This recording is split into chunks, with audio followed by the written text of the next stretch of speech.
శుభోదయం పిల్లలు, బాగున్నారా? మొదటి పాఠమైనటువంటి స్త్రీలు పొంగిన జీవగడ్డని మనం పూర్తిగా చెప్పుకున్నాం.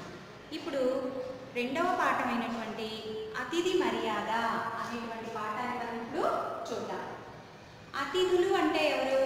అతిథులు అంటే మనం బంధువులు, చుట్టాలని మనకు తెలిసినటువంటి అర్థం. మీకు 6వ తరగతిలో కూడా వచ్చింది. అతిథులు అంటే తిథి వార నియమం లేకుండా వచ్చువారు.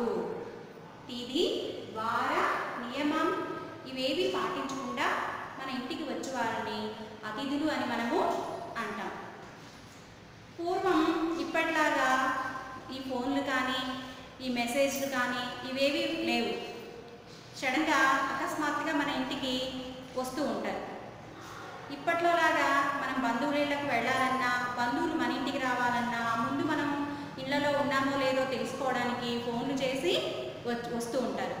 పూర్వం ఇలాగా ఇవేవి లేకపోబట్టి మనం మా ఇంటికి వస్తేనే మన ఇంటికి అతిథులు వచ్చినట్టుగా మనకి తెలుస్తుంది.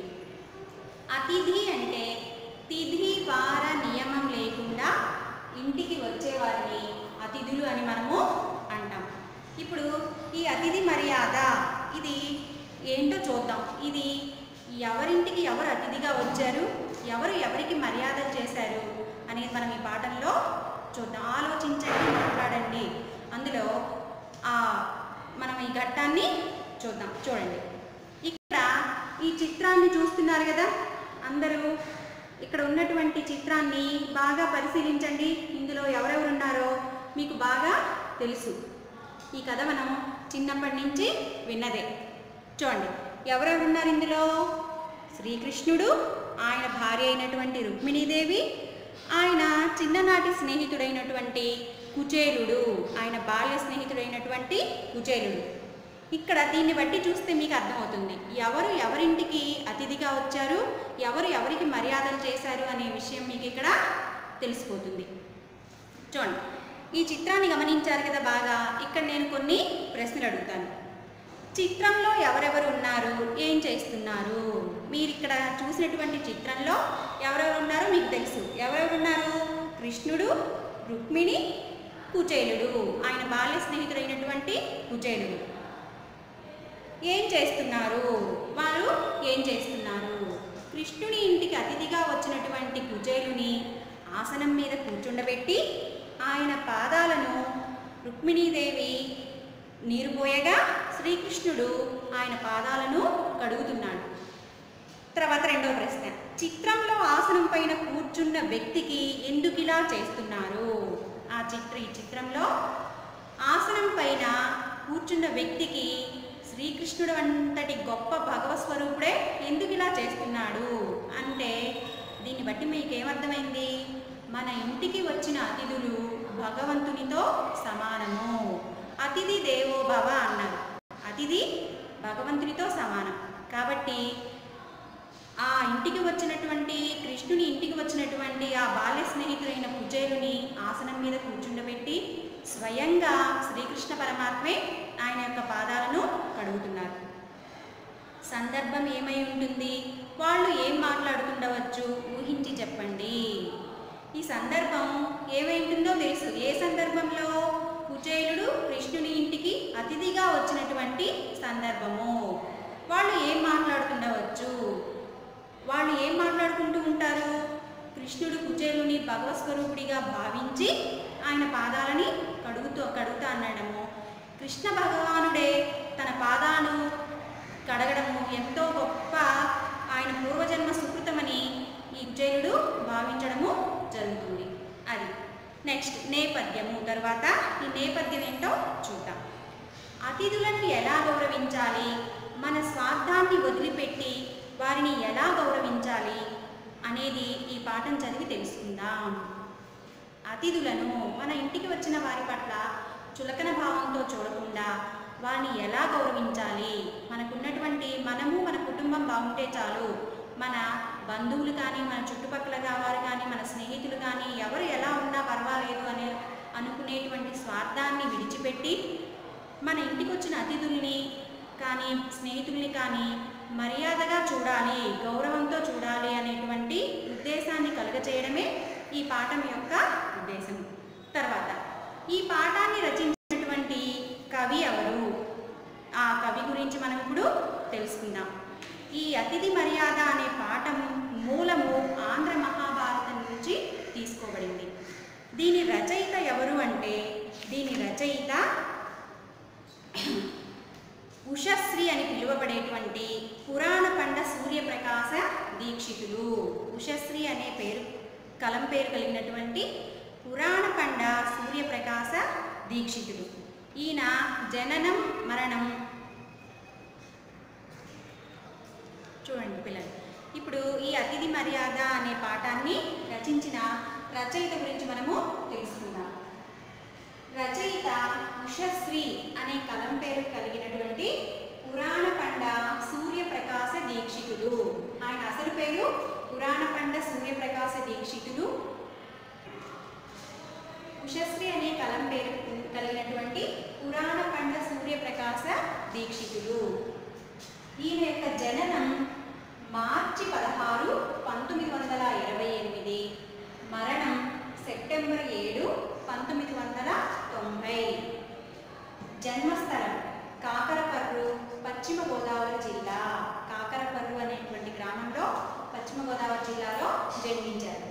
రచనలు రామాయణ, భారత, భాగవతాలను వచనంలో రాశారు, ప్రవచనాలు చేశారు.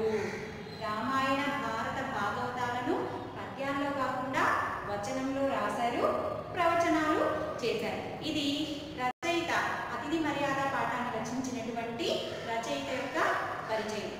తర్వాత మనం ఇంకా పాఠంలోకి వెళదాం. చూడండి,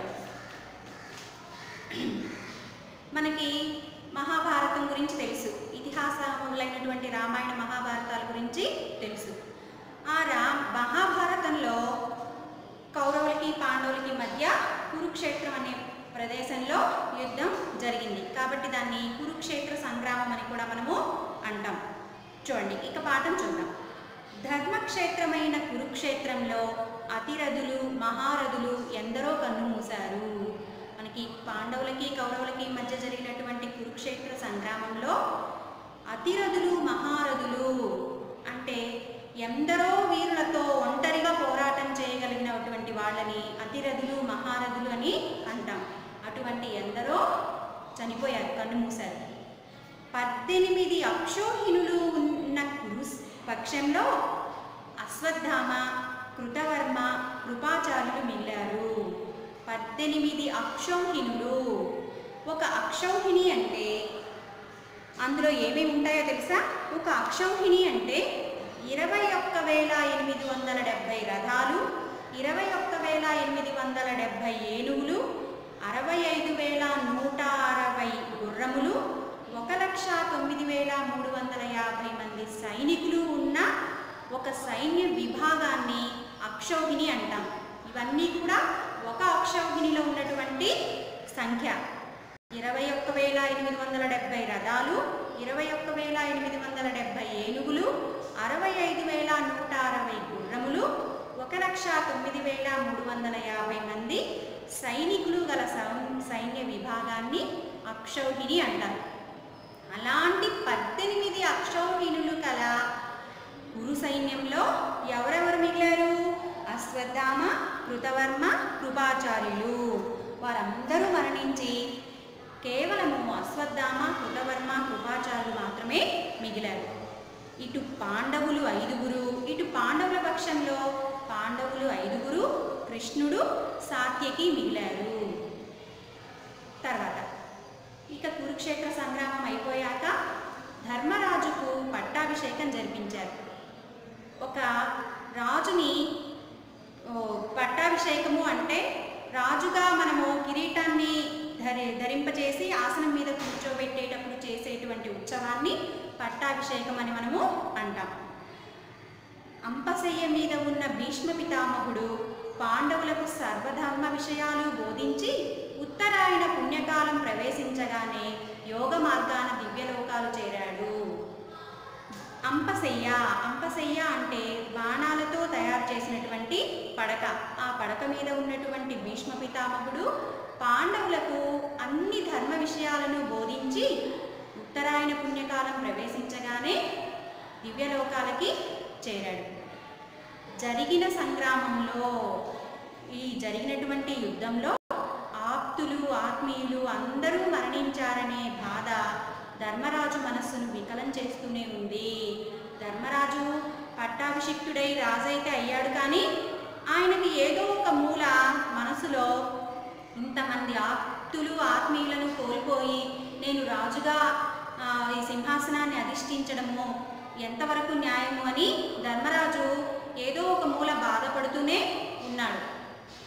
ఆప్తులు అంటే మన దగ్గరి బంధువులు సన్నిహితులు, ఆత్మీయులు అంటే మనకు బాగా కావలసినటువంటి వారు, దగ్గరి వారు.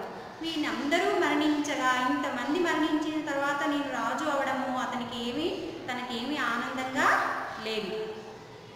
ఈ మహాపాపానికి ప్రాయశ్చిత్తం చేసుకోవాలని భావించాడు. ఇంత పాపానికి ప్రాయశ్చిత్తం ఏదో ఒకటి చేసుకుంది, తన మనసు బాగుపడదని, తన మనసు ఆనందం కలగదని ఏం ప్రాయశ్చిత్తం చేసుకోవాలని భావించాడు. అశ్వమేధం చేయమని విద్వాంసులు సలహా ఇచ్చారు. దీనికి ఏం చేస్తే తన మనసులోని బాధ తీరుతుందని ఆ ఆస్థానంలోని విద్వాంసులను అంటే పండితులను సలహా అడిగాడు. అప్పుడు ఆ విద్వాంసులు అశ్వమేధ యాగం చేయమని ఆ ధర్మరాజుకి సలహా ఇచ్చారు. వారి ఆదేశానుసారం అశ్వమేధ యాగం ఆరంభించాడు. అశ్వమేధ యాగము అంటే పాపం పోవడానికి చేసేటువంటి ఒక యజ్ఞము. దేశ దేశాల నుంచి చక్రవర్తులు విద్వాంసులు ఎందరో వచ్చారు. వివిధ నగరాల నుంచి జనపదాల నుంచి లక్షలాది ప్రజలు ఆ యాగం తిలకించడానికి వచ్చారు.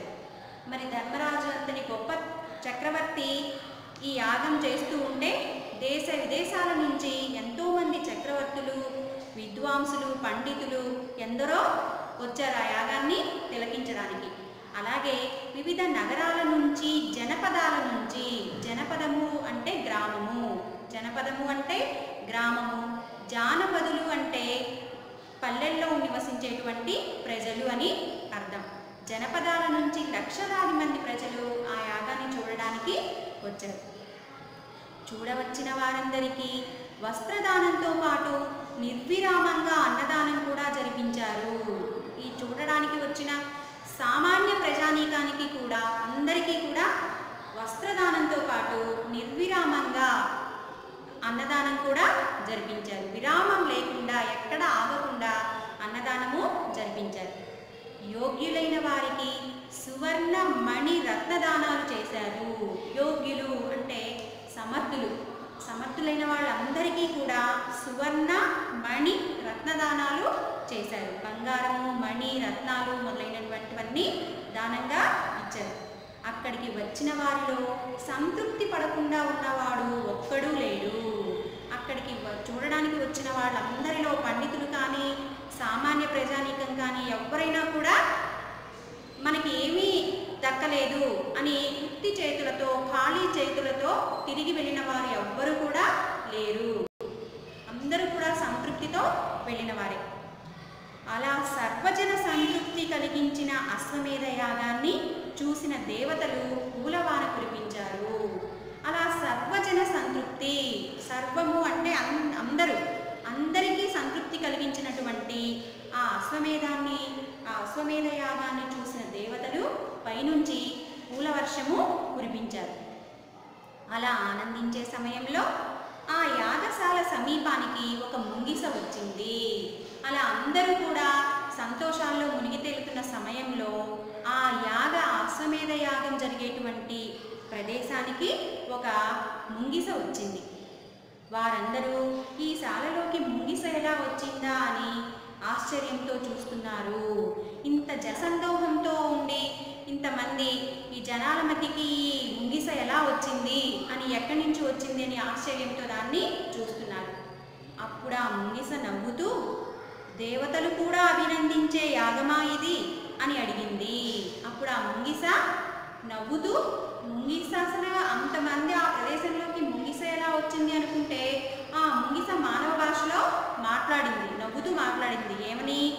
దేవతలు కూడా అభినందించే యాగమా ఇది, ఇది మామూలు ప్రజానీకం కాదు, పోనీ రాజు గారిని అభినందించకపోతే ఊరుకోరని అభినందించడానికి. అలాంటిది దేవతలు కూడా మెచ్చుకునేటువంటి గొప్ప యాగమా ఇది అని అడిగింది. తెల్లబోయారు అందరూ. ఆ మాటలకి ముంగిస మానవ భాషలో అలా మాట్లాడేసరికి ఆ మాటలు విని అందరూ ఆశ్చర్యపోయారు. దాని శరీరంలో ఒక భాగం బంగారు కాంతులీనుతుంది. దాని శరీరంలో కింద భాగము బంగారుమయమైపోయి బంగారు కాంతులీనుతుంది. రెండో భాగం మామూలు చర్మంతో ఉంది. దాని రెండవ భాగము మామూలు ముంగిస దేహంతోనే ఉంది. చూడండమ్మా, ఇప్పటిదాకా మనం చెప్పుకున్నటువంటి పాఠంలో కఠిన పదాలకు అర్థాలు ఏంటో చూద్దాం. అతిరథులు. అతిరథులు అంటే అనేక మంది యోధులతో ఒంటరిగా యుద్ధం చేయగల వీరులు. అక్షౌహిణి. అక్షౌహిణి అంటే 21,870 రథములు, 21,870 ఏనుగులు, 65,160 గుర్రములు, 1,09,350 సైనికులు గల సైన్య విభాగాన్ని ఒక అక్షౌహిణి అని అంటారు. ఇటువంటివి 18 అక్షౌహిణుల సైన్యము కౌరవుల పక్షాన ఉంది. తర్వాత అంపశయ్య. అంపశయ్య అంటే బాణాలతో తయారు చేసినటువంటి పడక అని అర్థం. ఆప్తులు. ఆప్తులు అంటే బంధువులు, హితులు. ఆత్మీయులు అంటే బాగా కావలసిన వారు, దగ్గరి వారు అని అర్థం. ఆదేశము. ఆదేశము అంటే ఆజ్ఞ. విద్వాంసులు, పండితులు. విద్వాంసులు అంటే పండితులు. సంగ్రామం, యుద్ధం. దీనికే ఇంకా రణము అని కూడా అర్థం ఉంటుంది. జనపదము, గ్రామము. జనపదము అంటే గ్రామము. జానపదులు అంటే పల్లెల్లో, గ్రామాల్లో నివసించేటువంటి ప్రజలు. జానపద గేయాలు అంటే పల్లె ప్రజలు పాడుకునేటువంటి పాటలు. జనపదము, జానపదులు, జానపద గేయాలు. ఇవి మూడింటికి మీరు అర్థం తెలుసుకుని ఉండాలి. తర్వాత తిలకించు, చూచు. తిలకించడము అంటే చూడడము అని అర్థం.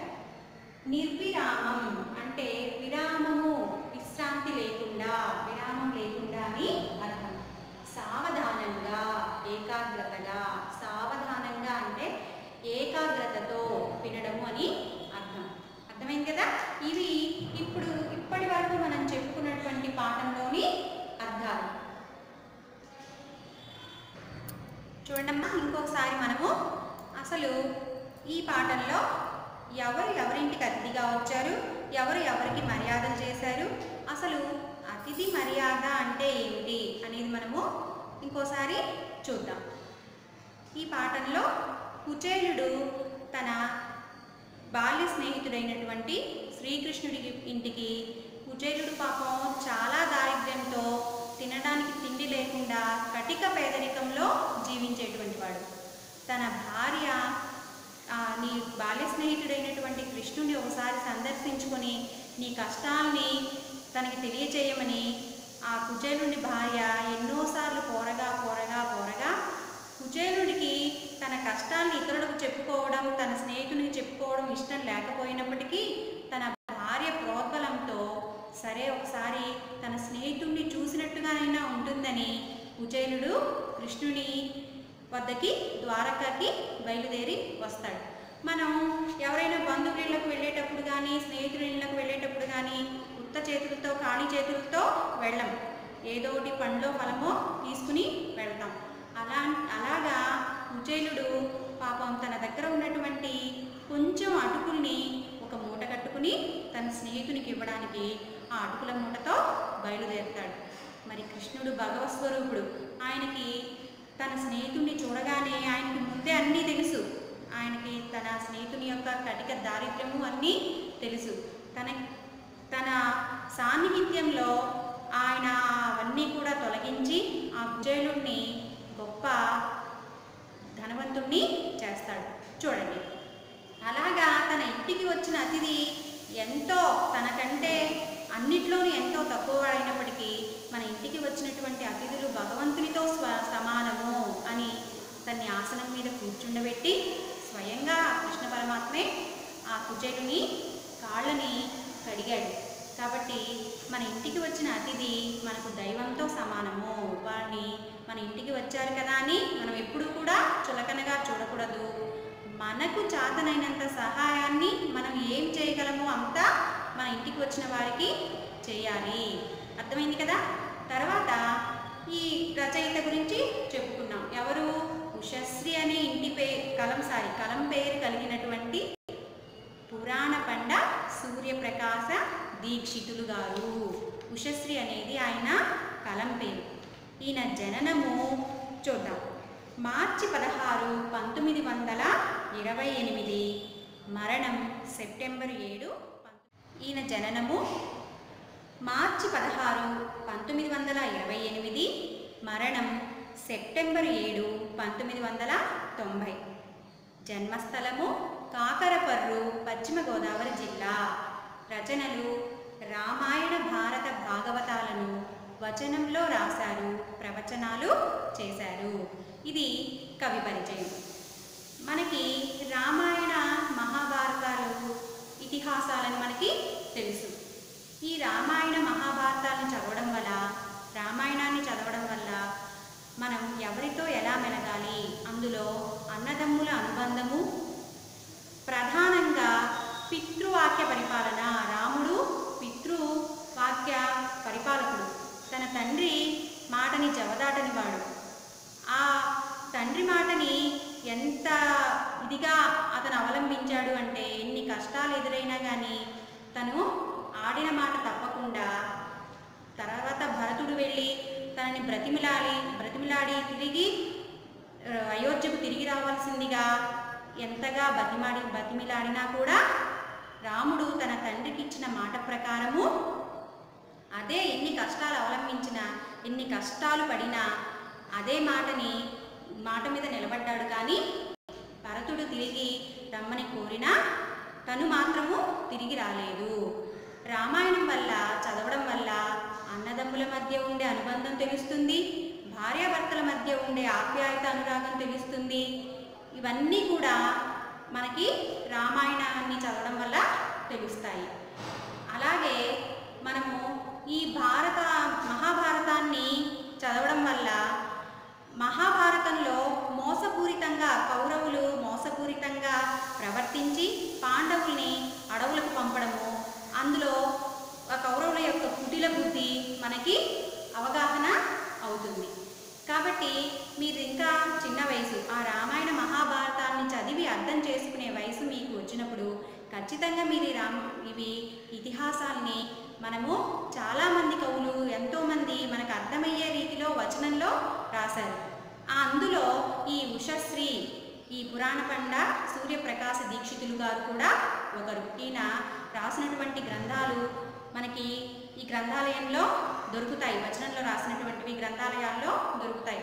అవి మీకు దొరికితే మీరు ఖచ్చితంగా వాటిని చదవడం వలన మీకు మన ఇతిహాసాల్లో ఉన్నటువంటి పరమార్థం అంతా అర్థమవుతుంది. మా పాఠాన్ని మనము ఇంకోసారి పునశ్చరణ చేద్దాం.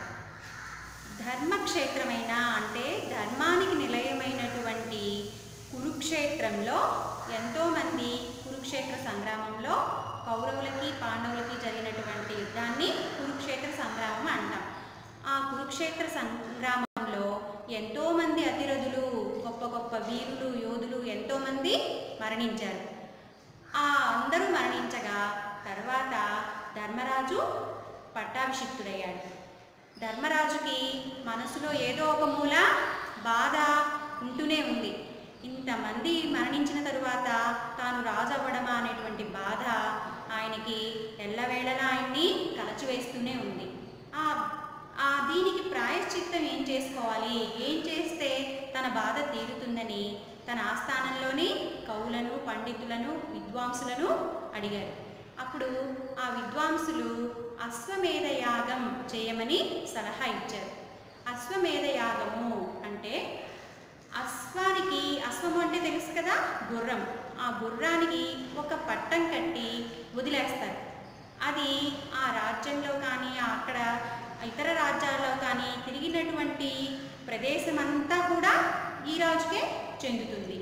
దాన్ని ఎవరైనా బంధిస్తే రాజు వెళ్ళి ఆ బంధించిన వారి మీద యుద్ధం చేస్తారు. దీన్నే అశ్వమేధ యాగము అని అంటారు. విద్వాంసులు అశ్వమేధ యాగం చేస్తే మీరు చేసినటువంటి దానికి ప్రాయశ్చిత్తం లభిస్తుందని సలహా ఇచ్చారు. ధర్మరాజు అశ్వమేధ యాగాన్ని పెద్ద ఎత్తున తలపెడతారు.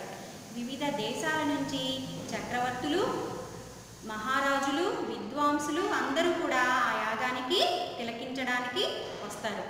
జనపదాల నుంచి, నగరాల నుంచి ప్రజలు ఎంతోమంది, లక్షల్లో ప్రజలు ఆ యాగాన్ని చూడడానికి వచ్చారు. ఈ వచ్చిన వారందరినీ కూడా ఎన్నో రకాల దానాలతో ధర్మరాజు వారిని సంతృప్తి చెందించారు. సర్వజన సంతృప్తి కలిగినటువంటి ఈ యాగం జరిగే ప్రదేశానికి ఒక ముంగిస వస్తుంది. ఇంత జనసందోహం గల ఈ ప్రదేశానికి ఈ ముంగిస ఎలా వచ్చింది, అసలు ఈ ముంగిస ఈ యాగ ప్రదేశానికి ఎలా రాగలిగింది అని అక్కడున్న ప్రజలందరూ కూడా ఎంతో ఆశ్చర్యపోయారు. అదీకాక ఆ ముంగిస మానవ భాషలో ఏమని మాట్లాడింది? నవ్వుతూ అవహేళనగా, వేళాకోళంగా